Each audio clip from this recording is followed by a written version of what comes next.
So after your first couple months in a new role, you haven't held public office before, how does it compare coming from the private sector? Are there any challenges with the speed that you're able to get things done, or with the way things work, or is it working the way you had expected it to? How is it different from life in the private sector?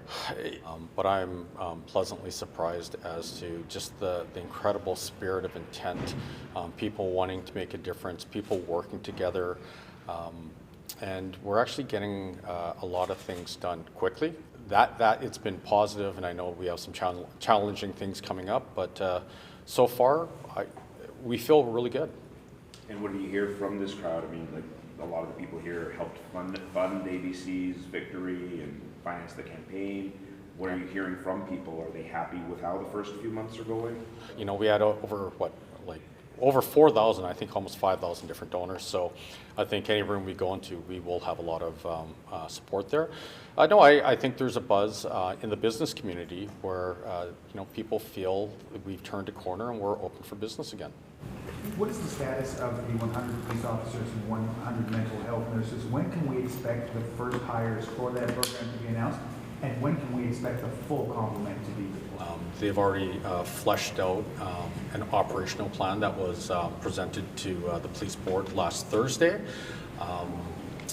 And it's an iterative plan, so you know, it's not the final version, but they've already put, you know, some thought into it. We've had great conversations with Coastal Health, and they're super excited about what we're working on. It's something that they wanted as well, and so more to come on that. But the actual dates, you know, these situations are pretty dynamic, and they do take time. The city engineer, and they talked about the bringing utilities to these buildings that are going up, and they're right at that edge. We do have a critical infrastructure deficit right now, and you can find this in public documents. Even with the current funding that we have, there's a shortfall of about $500 million per year. And these are the conversations that we need to have in the city, and we have to address them. And the public needs to know this stuff, because I can tell you right now, very few people in the public know that it's this critical. And so we're going to be shining a light on it, and we're going to have honest conversations with the residents of Vancouver.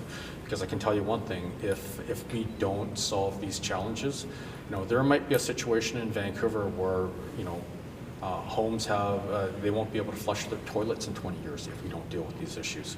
And we're starting to see some of those challenges already with, you know, the side of the building falling off the aquatic center, or Kids Pool being shut down effectively for a year, or the seawall crumbling. You know, we're starting to see the first signs of our infrastructure deficit.